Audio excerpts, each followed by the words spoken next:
আসসালামু আলাইকুম রহমতুল্লাহ। SL agro ফার্মের পক্ষ থেকে অভিনন্দন। বাড়ির ছাদে আমার সুন্দর গোছালো দেশি মুরগির খামার আমি আপনাদেরকে ঘুরে দেখাচ্ছি। প্রথমেই দেখছি আমার দেশি মুরগির প্যারেন্টসগুলো। দেখেন প্যারেন্টসগুলো দেখতে কত সুন্দর।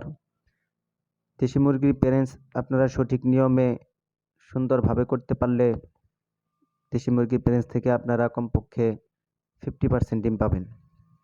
ভালো পরিচর্যা করতে পারলে 60% ডিমও পাওয়া যায়। আমার একটা দেশি মুরগির খাঁচায় ডিম পাড়া রাখছে, দেখেন দেশি মুরগির ডিমের সাইজ।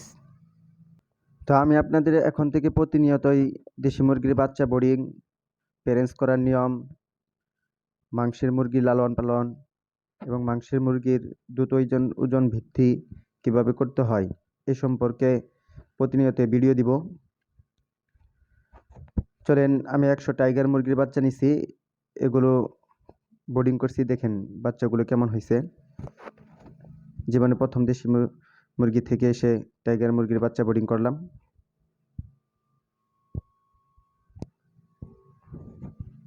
মাশাআল্লাহ, আলহামদুলিল্লাহ, আমার কাছে মনে হয় বাচ্চাগুলো অনেক সুন্দর হয়েছে।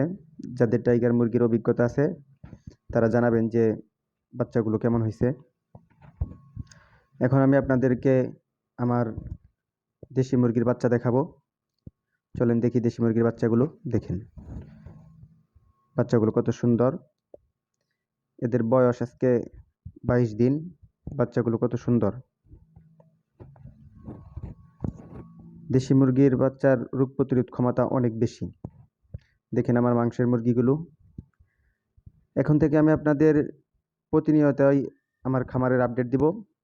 ভিডিওগুলো সবার আগে পেতে আমার চ্যানেলটি সাবস্ক্রাইব করে আমার পাশেই থাকবেন এবং ভিডিওটি কেমন লেগেছে এ সম্পর্কে আপনাদের মতামত জানাবেন। আজকে এখানে বিদায় নিচ্ছি। আসসালামু আলাইকুম ওয়া রাহমাতুল্লাহ।